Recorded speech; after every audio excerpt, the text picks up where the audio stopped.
Okay, well, it looks like we've got a nice group to get started tonight. So I'm welcoming all of you here for our wreath making demo with Nan Butler of Lyric Hill Farm.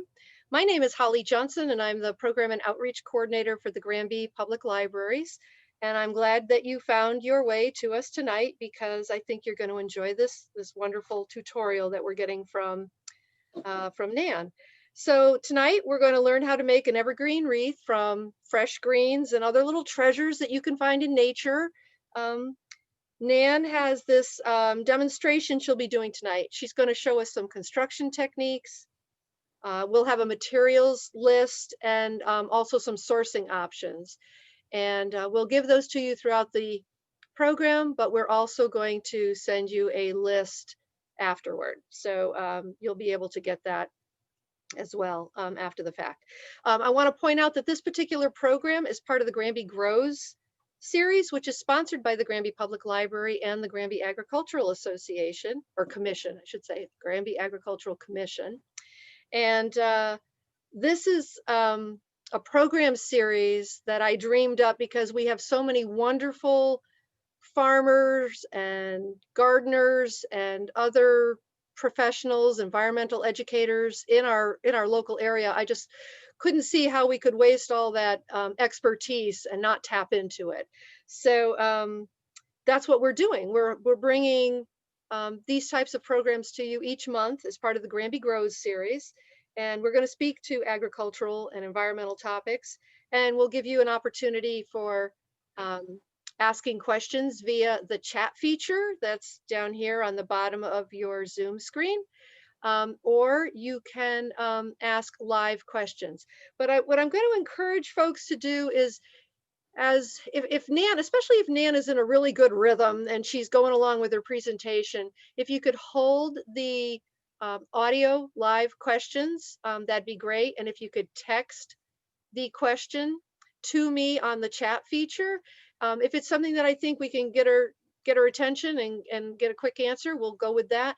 If not, we'll hold the question perhaps till a little bit later in the program.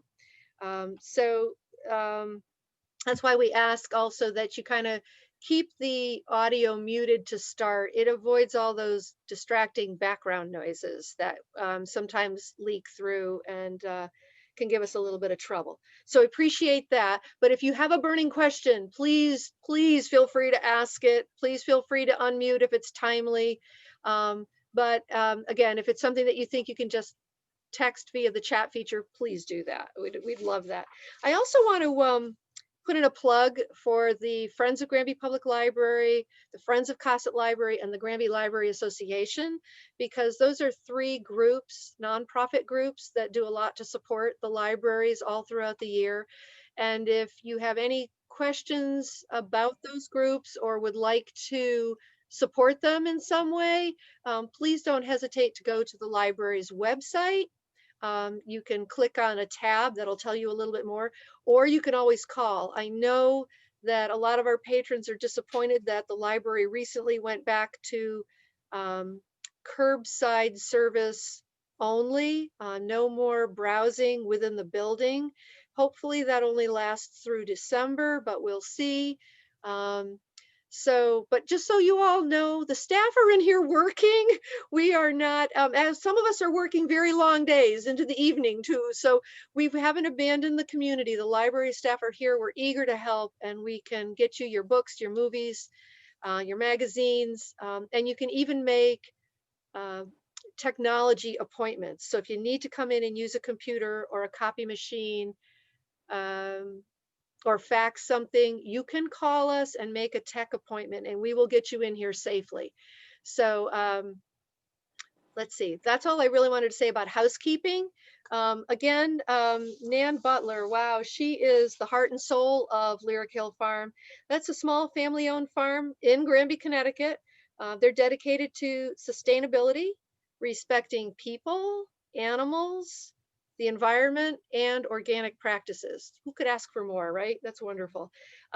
For more information about Lyric Hill Farm, if you're not familiar with the farm and you'd like to visit, please don't hesitate to go to their website. They also have a Facebook page, but Lyric Hill evergreenfarm.com will get you there. So it's yeah, wonderful farm. I don't know. I'm kind of tripping over my words here a little bit, but wonderful farm, wonderful products that they offer.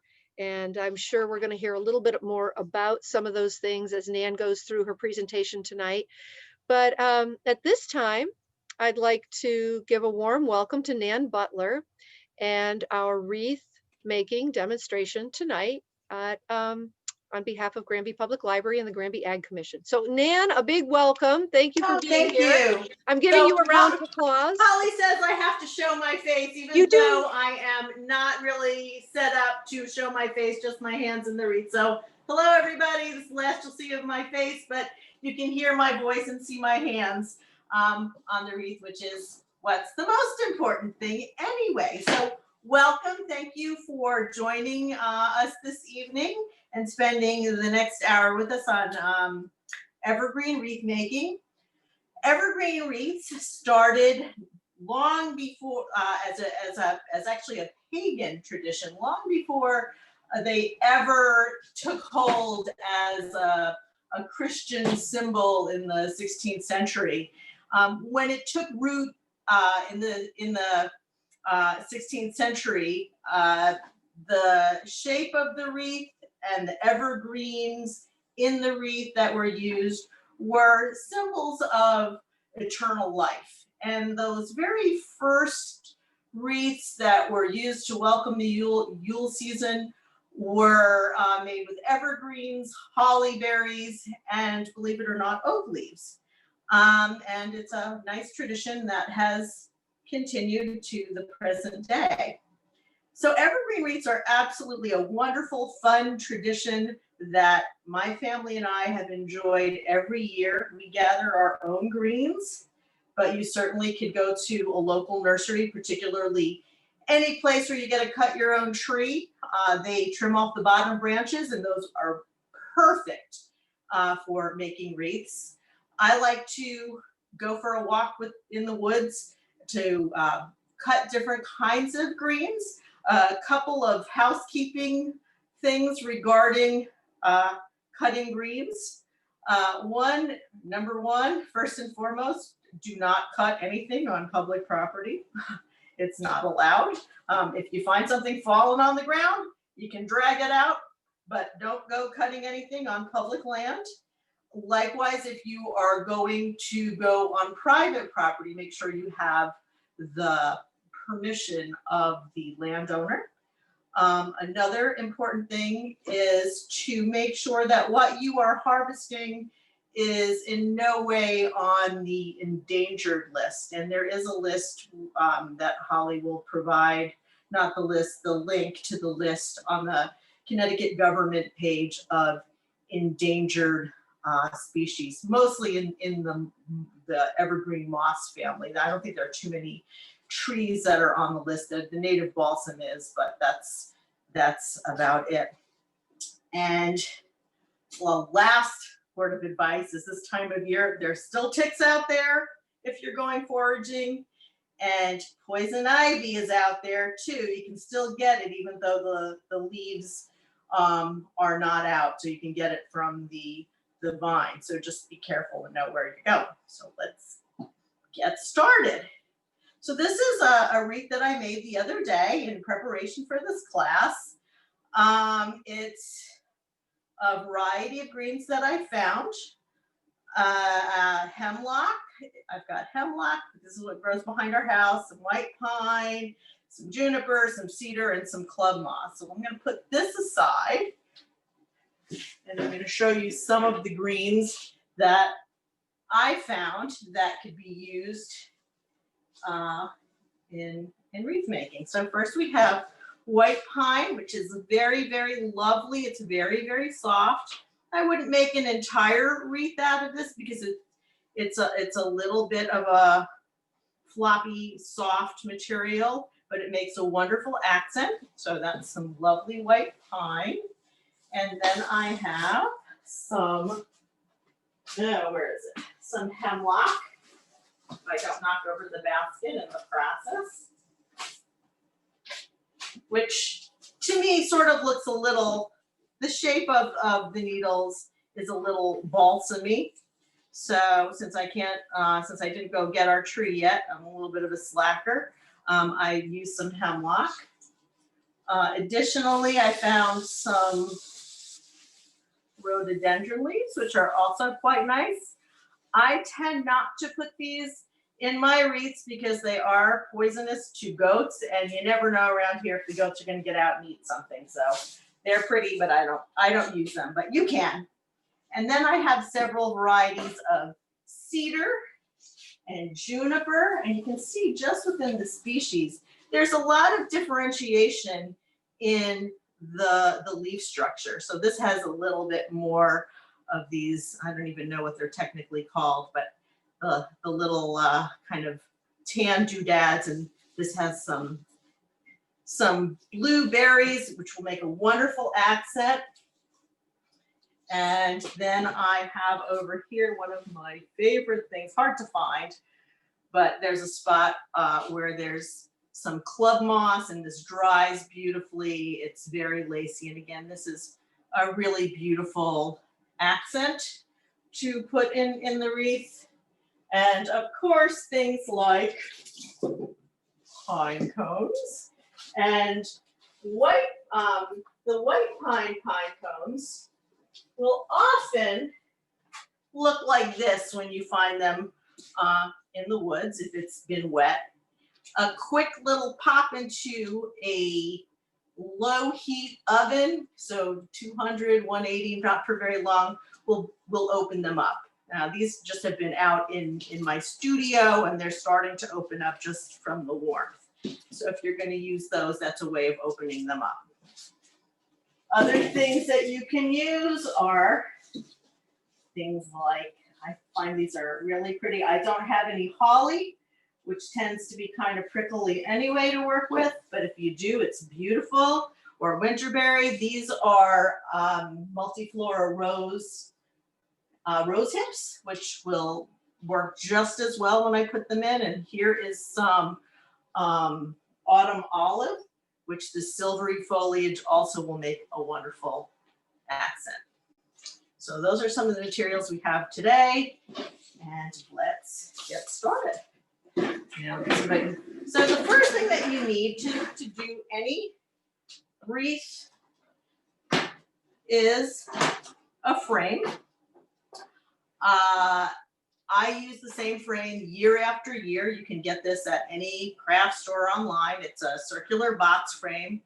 The size is entirely up to you. However big you want to make it. I mean, if you have a smaller space, a smaller ring. Otherwise, the bigger, this is, I find this is a nice size, and I don't have a tape measure on me, but I'm thinking this is probably about 18 inches. And one thing to note when you are using a box frame wreath is that you're always, there's a curved side, which is like this, it's kind of slightly arched, and then there's a spot on the back that's flatter. So you want to make sure that when you're making your wreath, that the flat side is towards your door. It will sit better. The next thing that you'll need is some wire, or floral wire or paddle wire. We keep this out in the barn, so it's a little bit old and tired, but I use it year after year after year. It should last you a really long time.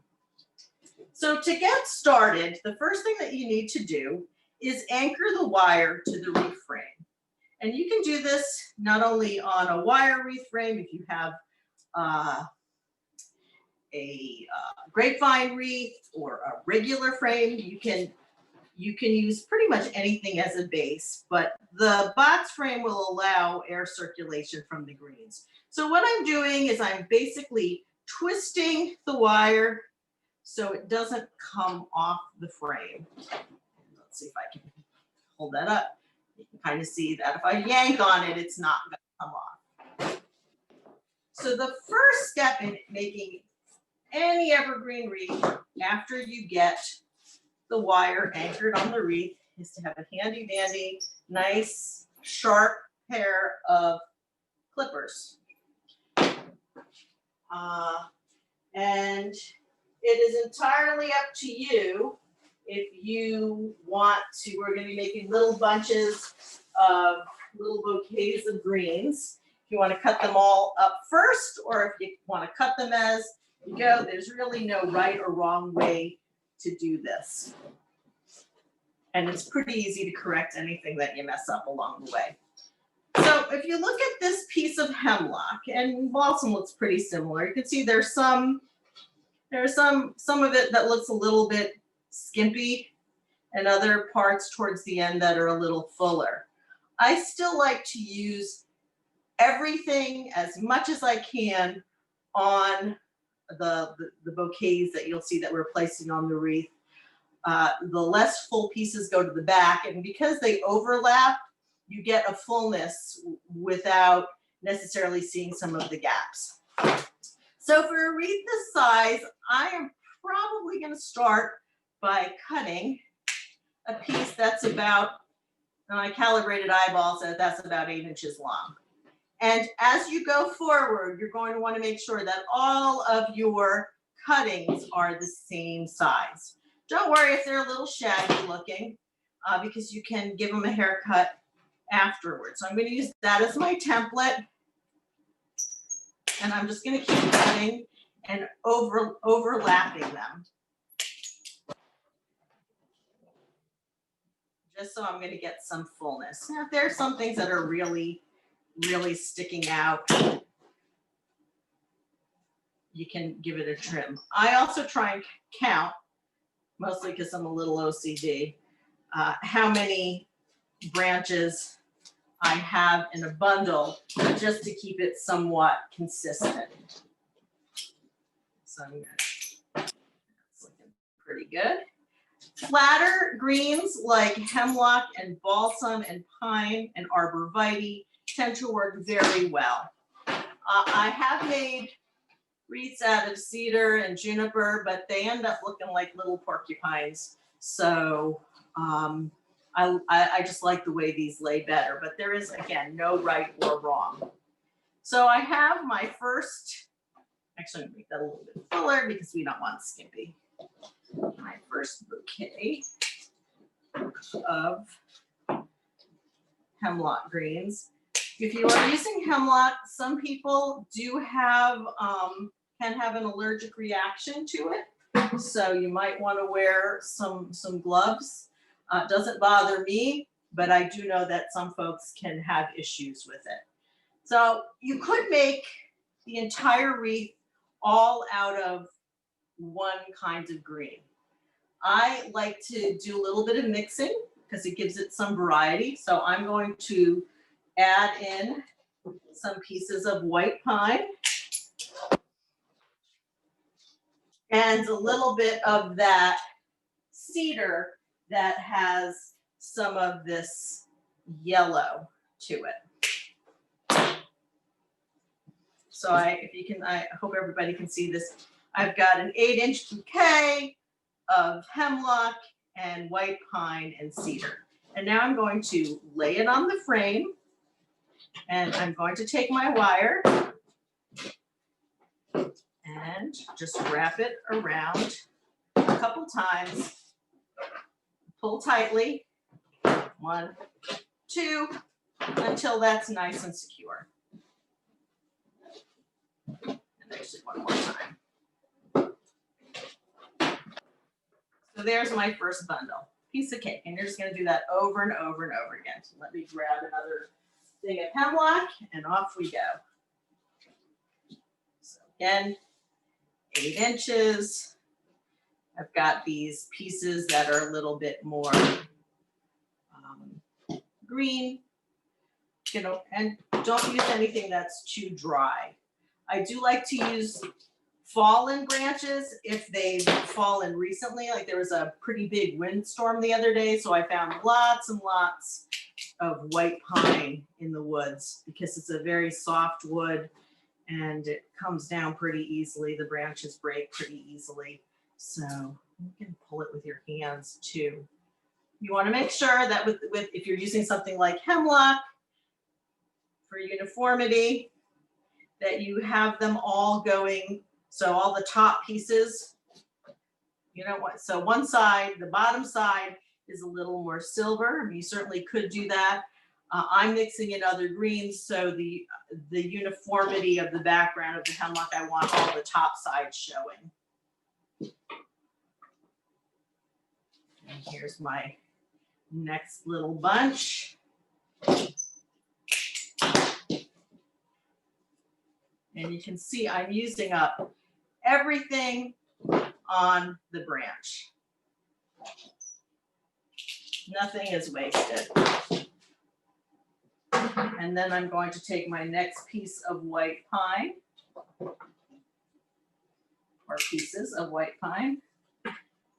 And you can see some of them are longer and shorter. And you just put it together like a nice little grouping.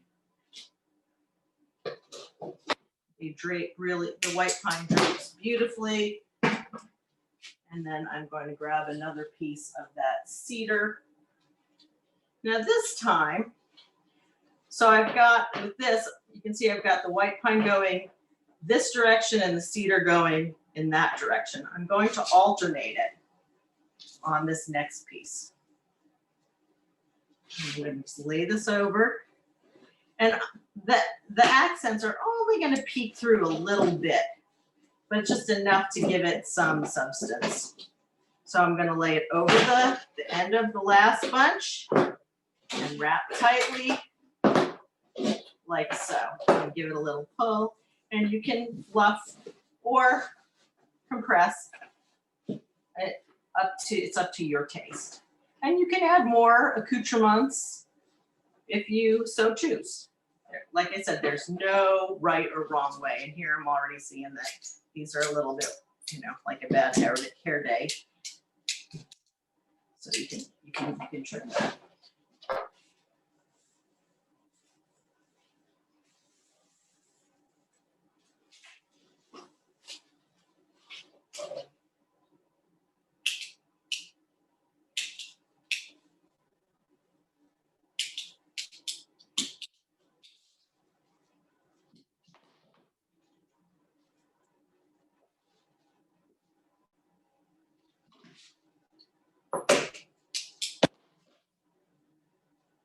The nice thing about using different greens is that they smell really good, gets you in the holiday spirit.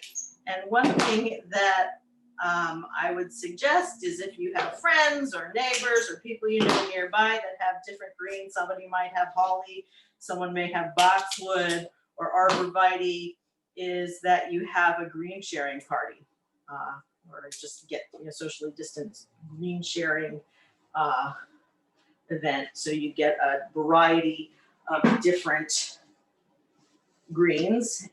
Euonymus works beautifully in wreaths as well. So anything evergreen tends to work pretty well. Now some of the pine, let me see if I can, it's over here on the side.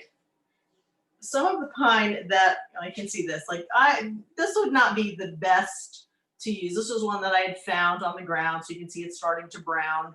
So that will be goat food. They will eat that for me. And over here, I'll pull off the ones that are a little bit fresher. And again, I'm making my little bouquet of greens.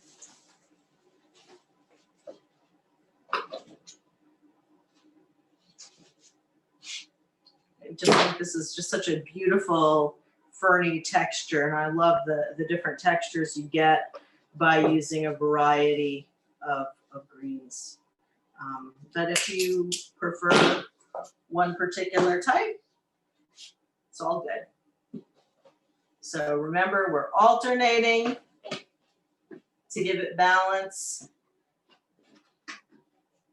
And then just wrapping our little ends of our bouquet twice. You can see it's starting to take shape. If you cut your bunches relatively evenly, you will not have strange gaps in the wreath. I mean, sometimes they don't come out perfectly symmetrical, in which case you can always stuff stuff in at a later date. It's easy to correct.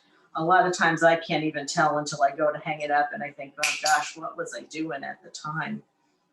I'm actually going to use a different one because you can see that's a very different color green. So I'm going to go off and find another bit of hemlock that's more in keeping with what I already have in the wreath. I'm going to try not to knock over my basket.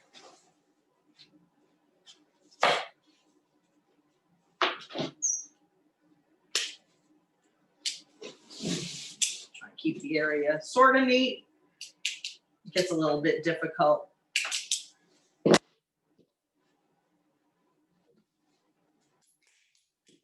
can see I'm not wasting anything in the process.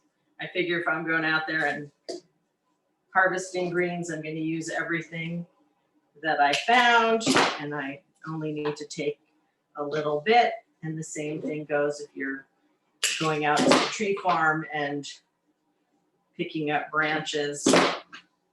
You want to use as much of the greens as you can. So from that branch, that's what's left over. I'm going to use that green one as filler in the back. It's not going to show, but it will make it a little more dense. So again, just continue this process of making these little bouquets of greens.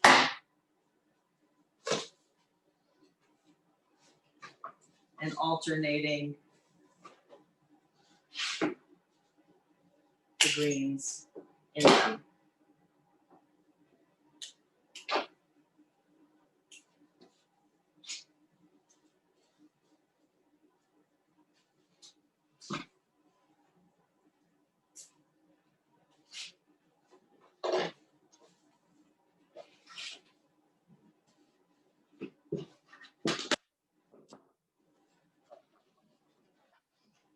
The trick is to get them to lay flat. If you overstuff your wreath, you're going to have all of the pieces sticking up and you won't have the fullness to it. So this way we're getting some spread on either side of the box frame.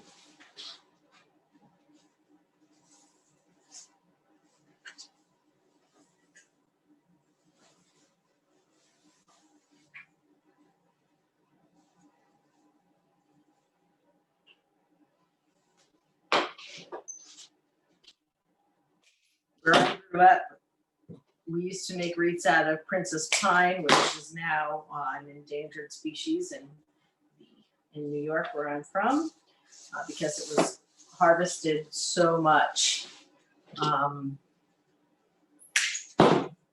for precisely what I'm doing. So that's why I encourage you to check and make sure that before you pick something, make sure that it is not endangered. I happen to know that there's lots of hemlock. It's not endangered. And aside, other than it being tough on some people's hands, it's a really nice green. You might run into some woolly adelgid on the back, which is a pest that is known to bother eastern hemlock, but I saw a lot less this year than I have in prior years.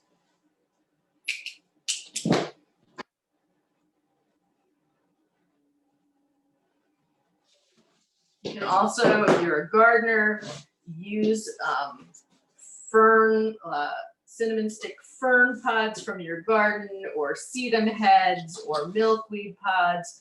Lots of beautiful accents to your wreath from what you find just around your home and in your yard.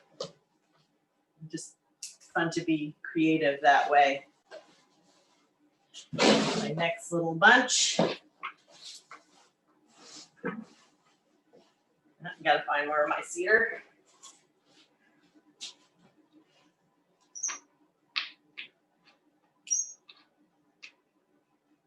So the cedar is actually on our property, and I learned really quickly that it was probably a good idea to keep goats locked in before I went foraging, because as I was putting it in my basket, they were eating it out of the backside. Not such a good idea. So you can see we're coming along. It's the same process over and over. And like I had mentioned earlier, it's entirely up to you and how, it works best for you, whether you prefer to cut all your bundles before you assemble or cut them as you go along.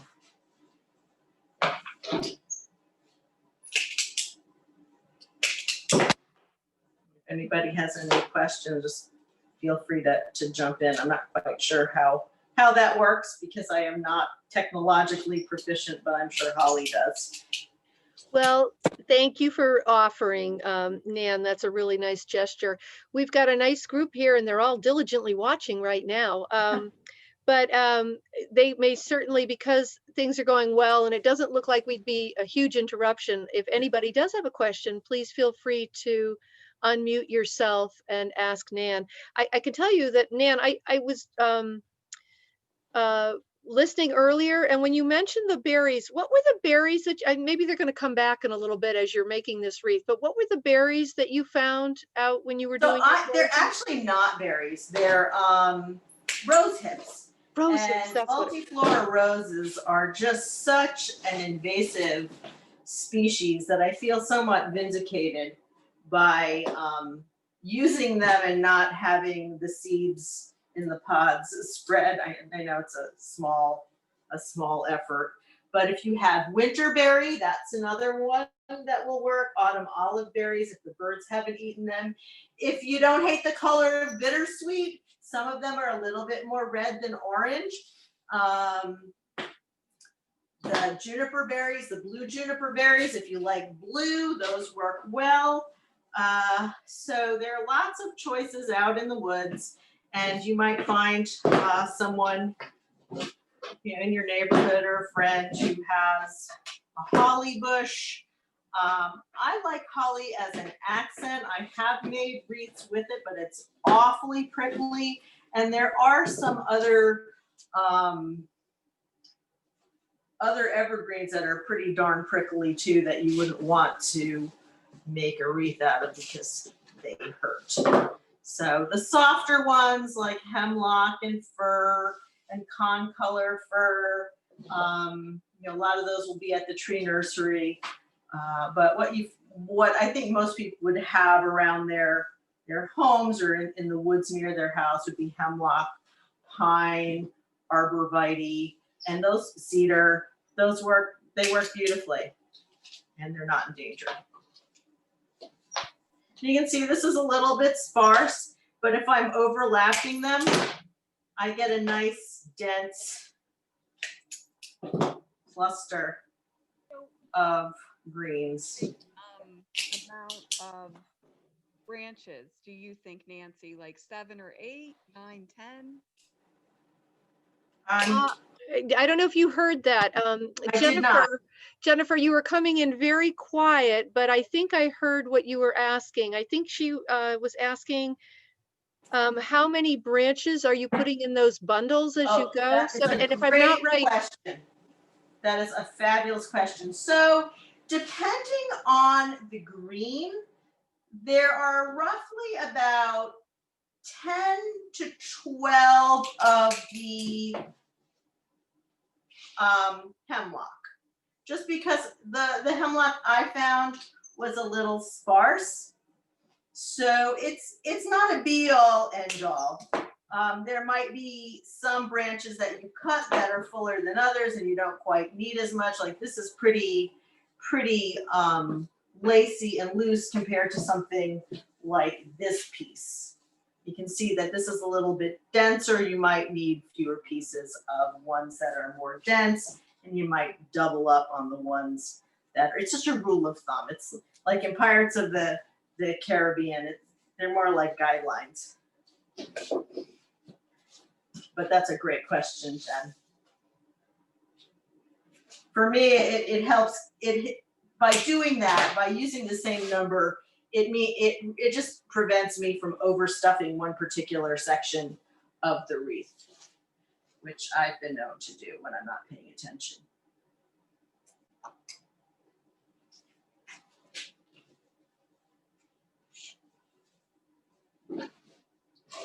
So their junk out of the way.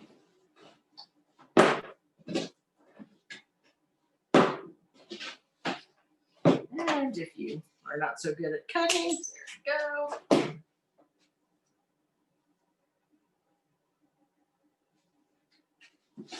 You can see here we are coming along. And at the end of the holiday season, what I'll do is I will just come along the back with clippers, unclip the wires, and then put the frame back for next year so it can be used over and over and over again. Back in the day, we used to take old coat hangers and bend them into a hoop. I don't do that anymore. Or like I said earlier, you could make a circle of grapevine if you don't have access or want to have it be completely organic and no metal in it. These frames, the box frames are pretty inexpensive. They're only a couple dollars a piece. And the fact that you can use them year after year is. So Nan, it's Holly jumping in again. Sorry to interrupt. No. I had two things to mention. One is I did try to do grapevine wreaths once. So just from my own personal experience, it was tricky. And I finally ended up taking all my grapevine and leaving it out on the back deck on a rainy weekend so that it would be so much more pliable when I was using Correct. it. So frankly, I kind of like this idea of using the metal ring because I think that would probably save people a lot of aggravation and their hands. By the time you're done, your hands are just destroyed. With grapevine, if I were making a base, I would soak, like you said, I would soak the vines. And then the trick is, instead of trying to free form it, is wrap it around a nice big bucket. And the bucket will give you that nice even shape. And you don't have to worry about it being all wonky unless you really want it to be wonky and organic, which is, again, there's no right or wrong way of doing this. You know, if you're a person who asymmetry doesn't bother you, it's perfectly okay to have it be asymmetrical. If that's going to make you nuts, then you strive for making it a little bit more symmetrical. And we have another question too, as you're going around, but thank you. That was really helpful. I wish I had known that bucket suggestion when I was wrestling with my grapevine. So Jennifer would like to know regarding the berries, when you use them as accents, are you going to put them in every bundle or every other one? How do you know what the symmetry and the balance should be? That is a great question. And I'll show you when I'm done with making the base. I use berries unless they're really strongly attached to something like the juniper berries, but I will also use these as an accent. They will go in after. Unless, if you have something like sometimes winterberry and the other red berries that you find in the woods are fragile. So this kind of wrapping over and over will loosen them and you end up with a lot of berries on the floor. So I find shoving them in afterwards is a better technique for not losing as many berries. But it really depends on what you want it to look like and what your goal is. So I tend to use berries as an accent. You can also, if you don't have access to any kind of berries, I've cheated in the past. I guess it's not really cheating. But I have used cranberries where I've poked them on the toothpick and then wired those toothpicks together to make a cluster of berries. And if you put them in afterwards at the end, they tend not to fall out. So it depends on the fragility of the berries, Jen. I tend to put them in at the end. And I hope that answers your question.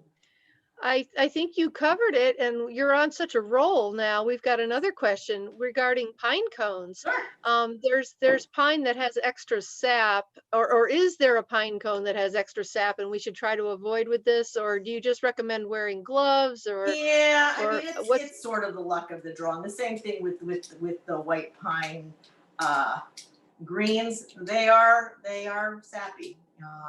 You know, wear gloves. You can kind of look at, like, here's one that, you know, definitely has some sap on them. It's the nature of the beast. I'm not quite sure. These smaller, I can't remember. I think I picked these up in Colorado years ago. These pine cones are lovely. They tend not to be sappy. The white pine cones are very, very sappy. And I've actually made wreaths out of just the pine cones, and your hands look like they've gone through the war.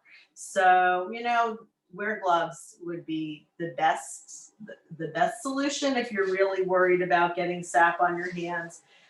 And just give them the good old look over before you pick them up. Or if you go with somebody else, make them pick them up for you.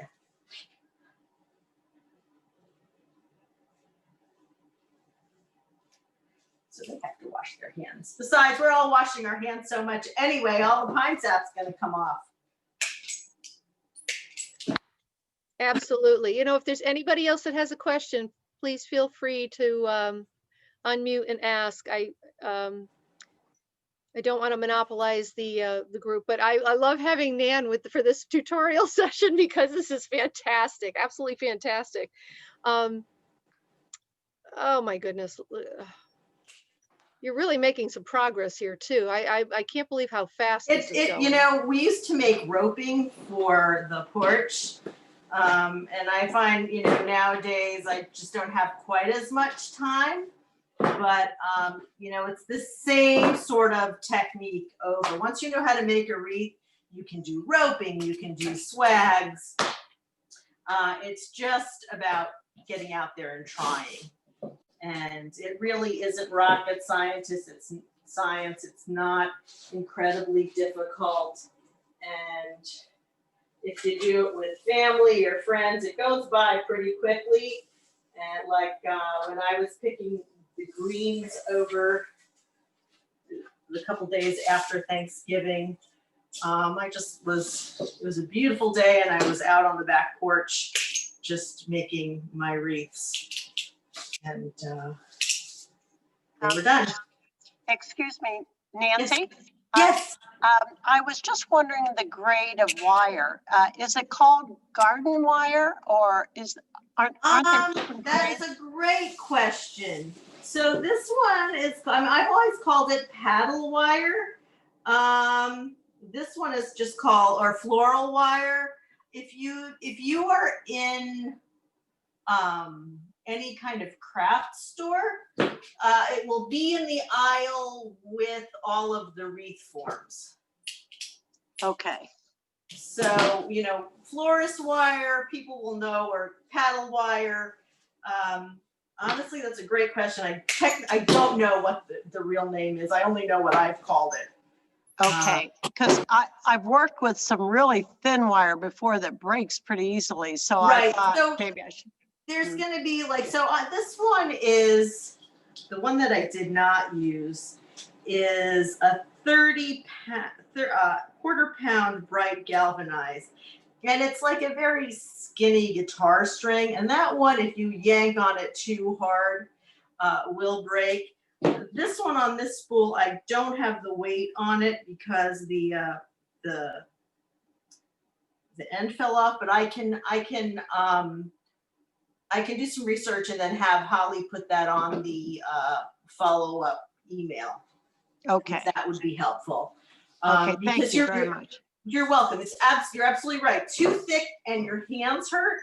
Yeah. And too too thin, it breaks. So that's a really, really great question and observation. So sorry, I should have done my homework, but you know, I throw everything in the barn at the end of Christmas because I'm so burnt out that I just don't have any brain cells left after the holidays, and never to see it until 12 months later. No, this is all so informative. This is great. Oh, I'm so glad. Thank you, Nancy. Oh, you're welcome. It's my pleasure. I mean, I have so much fun doing it, so I hope that everybody else enjoys, that walk in the woods and cutting their greens and making their own wreath.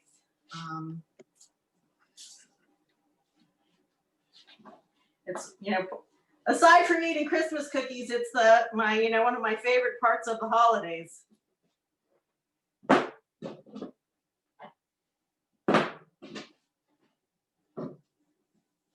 You can see, here we go. We're moving right along.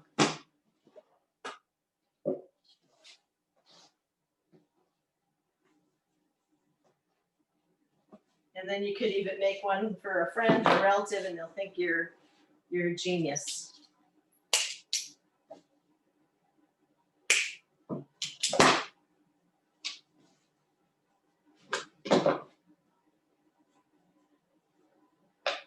And if you use as much of the branches as you can, then you don't have to have a ton of cleanup. So my slacker ways are showing, because then you're not hauling out big branches full of unused pieces. So see, here's a piece that the top doesn't look very good, but if I put it in the back, it works just fine.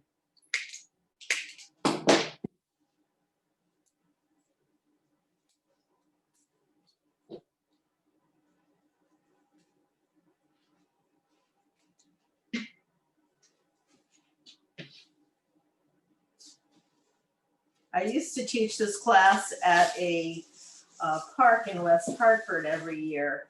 And because it was West Hartford, I didn't have access to my own greens. So I would bring in bales of balsam from a nursery. And the hard part was getting people not just to clip the pretty ends, but use all of the pieces and not throw some of the wonky looking ends away, because they really do offer some fullness to those little bundles that you're making, or bouquets.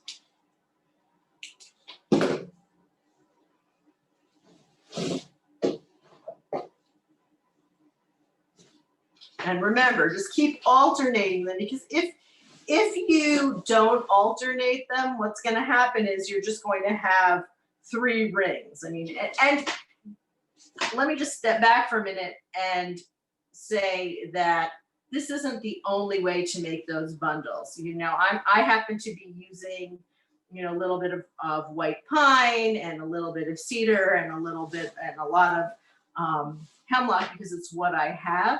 But you certainly could go longer on some of the other elements, or you could alternate it a little differently. But you just don't want everything going in exactly the same direction. It's sort of like planting bulbs. You don't want to plant them all in a row, because it doesn't look very natural. So alternating it gives it a little bit more of a natural feel to the wreath. And as I'm doing this, I want to say that you also want to, when you're putting your bundles down, cover about the same amount. So, you don't want to at some point put your wire here and another point where your wire is here. You want to keep putting them in roughly the same spot so they lay down pretty evenly on the wreath frame.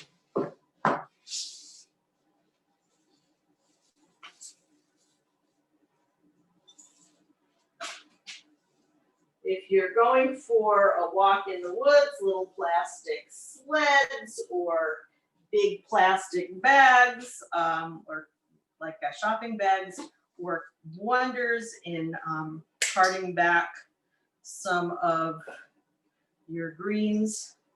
For years, the kids and I would take what we use as our manure sled. It's a little plastic sled with with a rope on it, and they would pull it, and one kid would pull and the other would have to make sure nothing fell off the back. It's an important job. My husband does not go with me because he says going in the woods with me is like taking a dog that needs to sniff everything along the way. So I have to stop and see. And remember, even over the summer as you're out walking, scope out those good greens and those good berries and the good sticks and pine cones, so this time of year you can find them.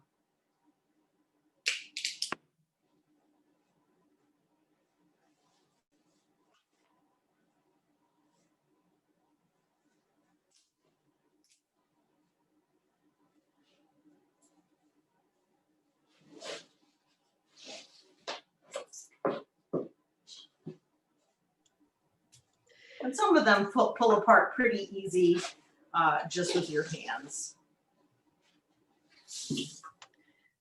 Nan, I'm still laughing about the comment about walking in the woods with the dogs, Yeah. you know, sniffing every branch. I thought that was great. It's true. He really he finally just sends the kids with me because he knows we're gonna be a while.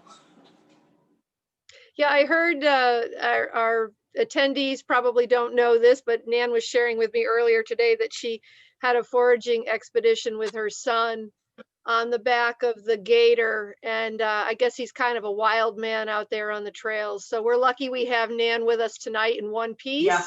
wrapping the wreath. Yes, he drives the gator a little bit differently than I do.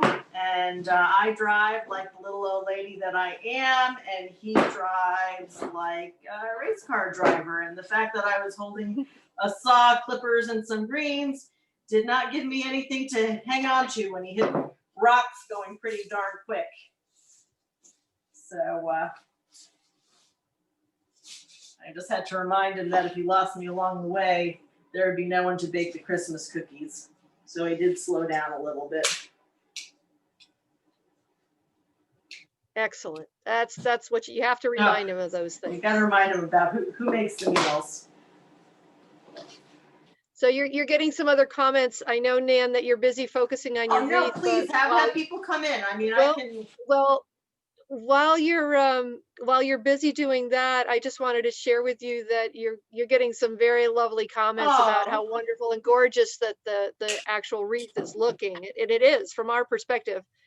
So it's just really seasonal. And is it fragrant? Tell us what it smells like. Well, none of these are as fragrant as if you are making it out of balsam. I mean, balsam, and I find arborvitae tend to be a little bit more pungent. The hemlock is not. I mean, it smells a little bit, but it doesn't have that real balsamy smell. It's not quite as aromatic. The pine is very fragrant, so definitely more piney. And then, of course, the cedar, when I'm cutting it, does have a smell. But the hemlock doesn't have a whole lot of fragrance to it, so that's a drawback. But if I had not been a slacker and had gone out and gotten a Christmas tree, I would have had the bottom of the balsam. We usually get a balsam tree, and I would have integrated that in, and it would have smelled nice. But balsam and hemlock look not identical, but similar. They're similar in their habit. I mean, the hemlock is a little bit softer and droopier than the balsam.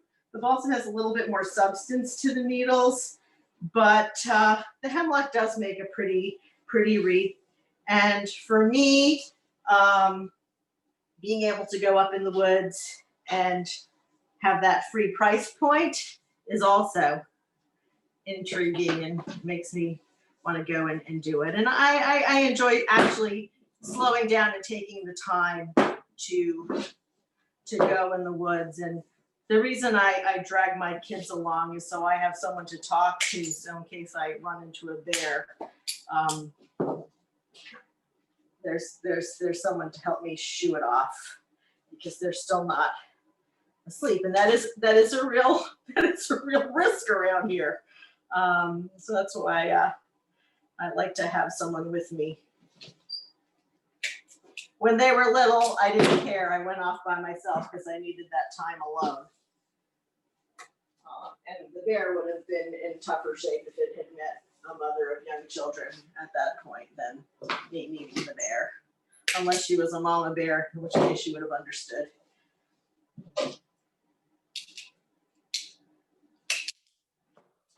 So again, we're just keeping on. Now here is, I don't know if you can really see this. There are a couple of woolly adelgids. You don't have to worry about them coming in and infecting your house, but on hemlock, you might see these little white bugs. They don't move. They don't come out. So, don't worry about them. They can make things look a little unsightly, but they're not harmful. Unless you're a hemlock, in which case, not so good. And in this case, I've got some of the ones that are a little paler. I'm putting those to the back so we don't really see them quite as much, and they're hidden. And then we're all done with the main part of the wreath, and I'll show you how to put in the accoutrements. So once you start doing it, you do find your rhythm, and it's almost meditative in a way. And if you have to leave it and come back to it, it's forgiving. So it's not like something that you have to do all at once. Now, some people like to soak their greens ahead of time. You can soak them in ice water or cold water before you use them. I don't. I find that being outside, they last if you cut them fresh. They tend not to dry out. So I don't do that step, but you could. Look, here's a little hemlock pine cone. And these would have to be, if I wanted to use those, wired and put in. Because like if the question that Jen had earlier on, these are a little bit fragile when they're on the branch, and they fall off pretty easily. So anything that has a fragility to it, you want to add back after when you're not wrapping things with wire and thunking them down on the frame.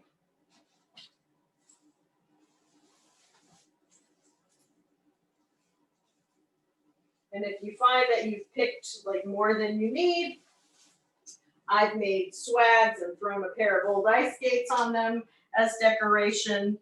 You can use up the greens around the house. I mean, there are many other uses for any extra greens that you might have. So I try and make enough for our doors and for my husband's shop and the farm store. And then by the time I do that, I'm usually done with wreath making for a while.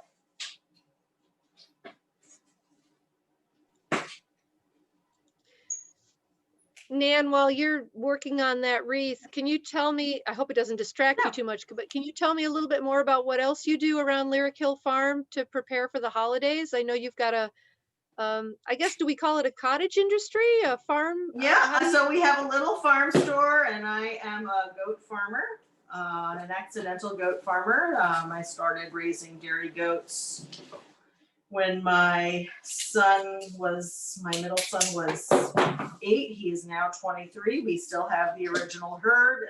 He wanted to show goats in 4-H until he hit middle school. Then he discovered the guitar and the ability to brood quietly in his room without having to get up and milk someone. And the goats became my project. And I made a lot of cheese for my family. I still periodically do. But I also make a lot of natural soaps from the milk. And we have fresh eggs and dried elderberries and lavender wands and other sorts of botanicals that we grow here. And it helps me sustain the herd, the elderly herd at this point. And some people know the farm because they know my husband, he restores furniture. I tell people that he's more famous, but I smell better. Doesn't really like it when I tell people that, but I think it's funny. So we are on Hungary Road, and you're welcome to come visit the store, the goats. If you do come, we do ask that you wear a mask and not feed the goats without permission. But aside from that, we'd love to have visitors. And if I'm around, I'm glad to show you what I know. Well, that sounds great. So let's see. So mask wearing and call in advance and let them know you're coming, maybe, I guess? You don't have to call, but if you want to talk to me, I'm running around a lot of the time.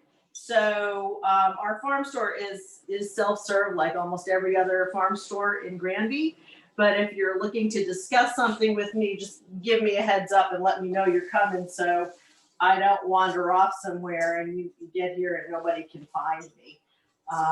Because chances are, if I'm out in the barn, I do not have my phone on me.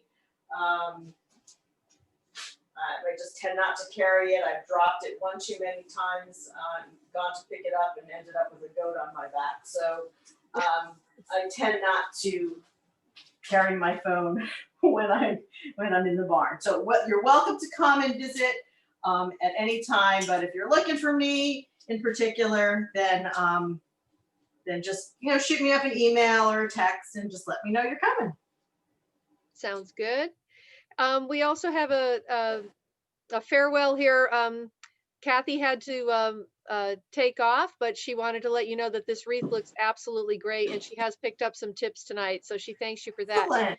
And she wanted you also to know that you taught her brother Paul how to make pies. So she thinks you're very talented. Oh, that's sweet. And I just wanted to give you a heads up that we are bumping into the 1 hour mark here. So, okay. What I can do is I can show on the one. Do you want me to keep going, or do you want me to show on the other wreath how we put stuff? I mean, we're probably about 2 or 3 bundles away from finishing. So it's up to you guys whether you still want to hang on or not. You let me know. Well, I'll just in the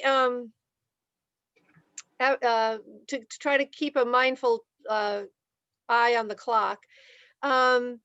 It might be nice to jump ahead to look at some of the other pieces to see how those are attached, unless you can tell us something really important about how you're going to tie off that last bundle. Yeah, so I'll put a piece here, another piece here, and then you'll see this one sort of flops down. So you're going to make sure that last piece, can everybody see this? The last piece is going to slide in under this and then be wrapped. When you're done wrapping, you flip it over, and then you're going to cut a long piece of wire. And here, I can do it with this. So you can cut a long piece of wire, because I'll restart it when I finish this wreath. So you've got this piece of wire, you're going to wrap it around, and then you're just going to pull it taut and just wrap it around one of the rings to secure it. If you want to make a ring, a hanger for it, how you do that is I wait till the last minute, because sometimes, even though it looks pretty full, you're going to want to put it up on the wall and see. There might be some spots where it's just not as floofy, and that's the technical word, floofy. And you might want to rearrange it. So if you put the hook on right now, and that might not be where you want the top to be. So by making the top, you're going to take the wire and you're going to twist it like that. And then just take that piece and anchor it on to the back and just wrap it. So that's that. That's that out of the way. So with this, I'm going to use these just because they show up better right now. So you might make a little bundle of, I can just use those. We're going to go for ha-has and yucks. So let's say this is my bundle. What I like to do, it's sort of cheating. You can use floral sticks, but I went out and found some red twig dogwood. And what you're going to do is wire these to this stick.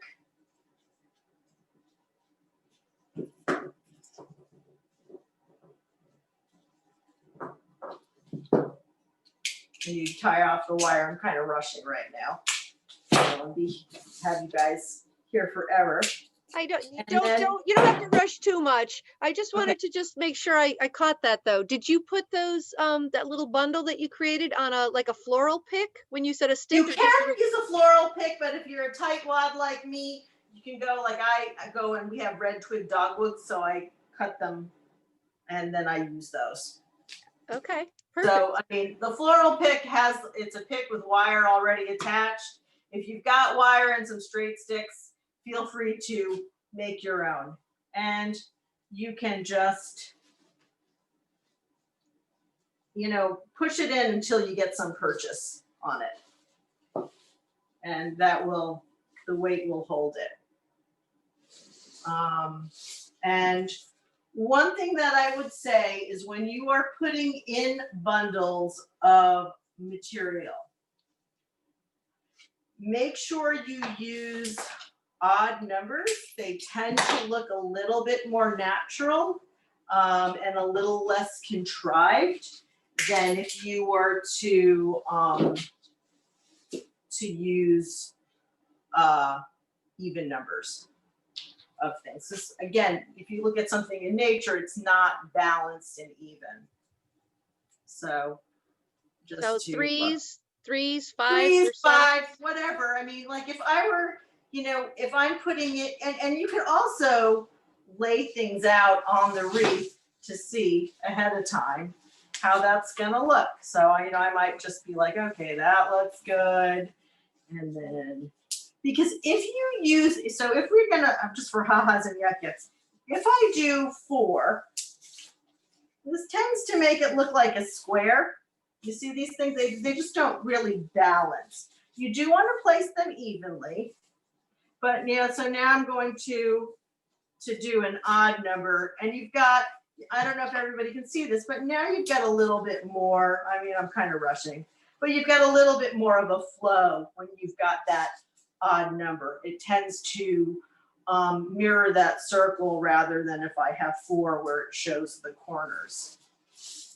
If you are attaching pine cones, let me grab my pine cones.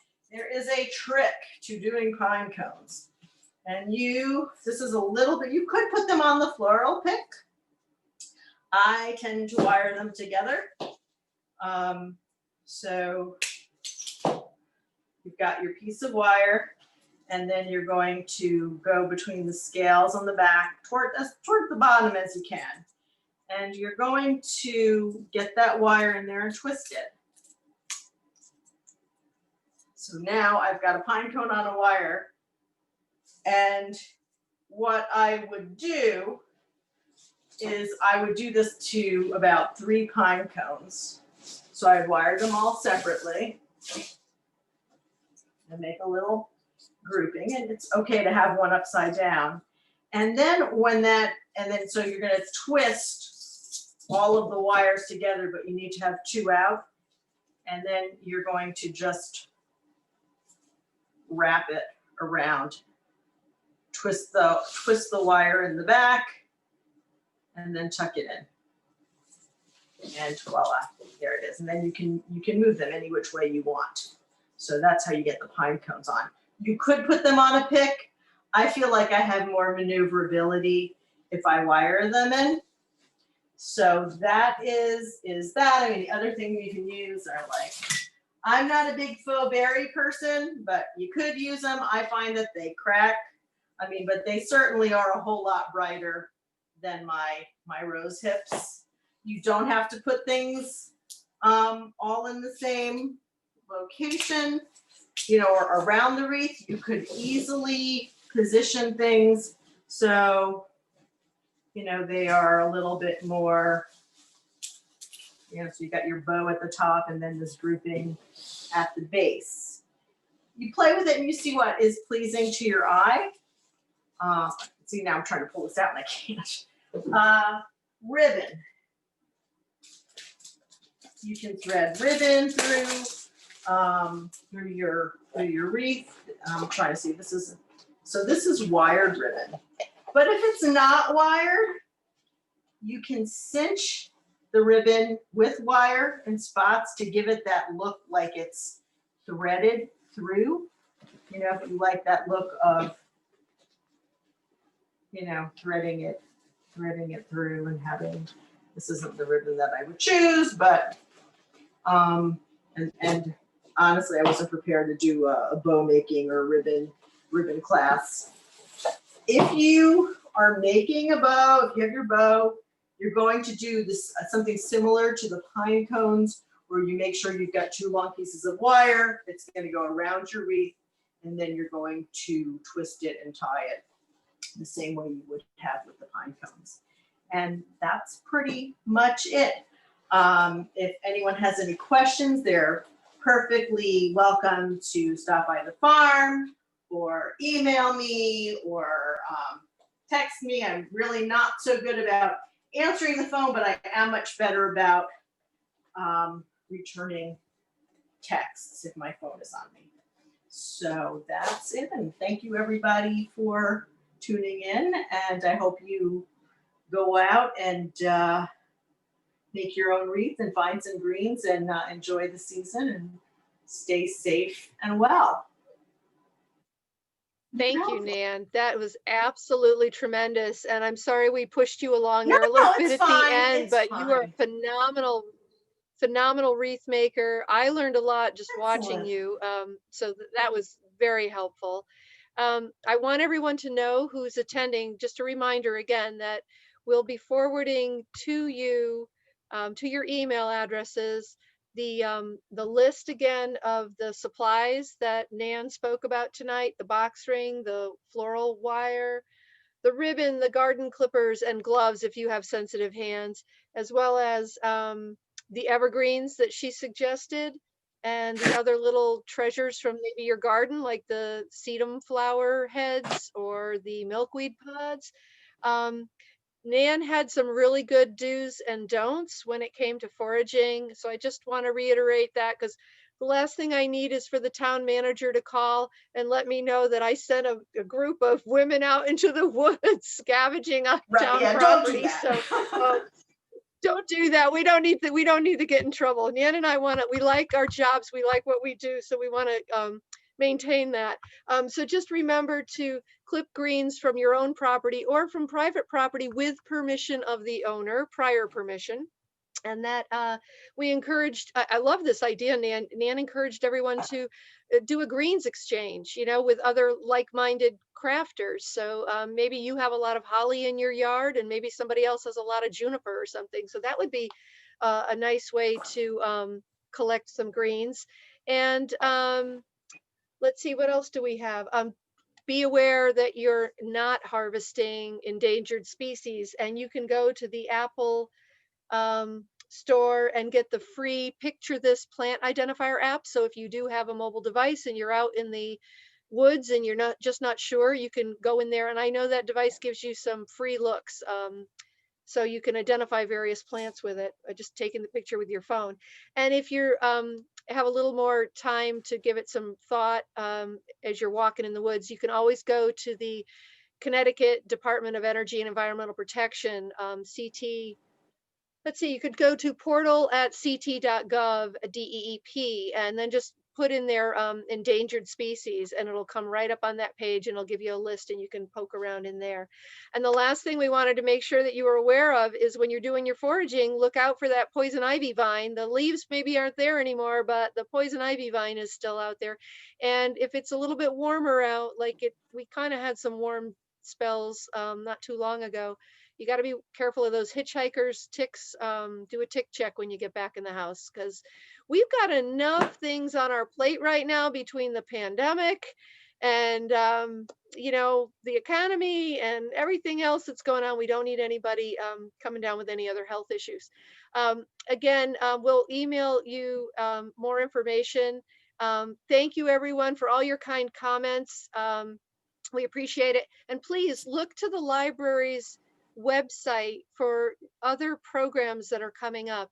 If you're not getting our monthly e-newsletter, be sure that you sign up for that. You can call us, or you can go to the website and sign right in with your email address. Or you can just, check the website anytime. We have nature programs. We have these Granby Grows series. Nan's going to come back. She's going to do, I'm putting her on the spot right now, but she is going to do a really terrific, I think, what did we call it? A peasant bread? No, nothing. It's called slacker bread.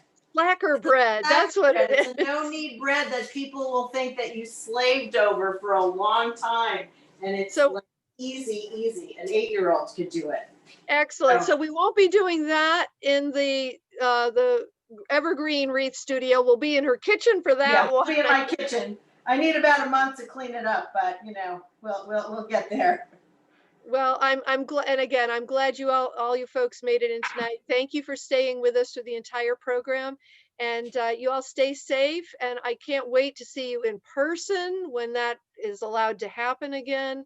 And be well, everyone. We'll have a healthy holidays, and enjoy your wreath making. I hope you get a chance to do this, and if you do, take a picture and send it to us so we can see. Oh, I would love that if you did. And Absolutely. also, if you stop by, I can show you some of the greens that I've used. Like, it's one thing to see it on camera, but up close to feel and see them and look at them, so you can see what's what. And you might not ever go back to buying one at the store again. Okay, it's all wonderful, and I'm sorry you caught me off guard. I was reading some of these wonderful comments that people are sharing. So, Nan, you have a lot of fans, and again, I thank you all for coming, and we will sign off. Oh, the other thing is, if you want to watch this or sections of this again, we're going to try to have the recording posted to the library's YouTube channel by the end of the week. So if you're planning to go out and forage for greens this weekend, you'll at least have this tutorial to refer back to. Again, thank you everyone, and have a good evening. Thank you, Nancy. Thank you, Holly. This was wonderful. I'm glad wonderful. You could join us. Thank you.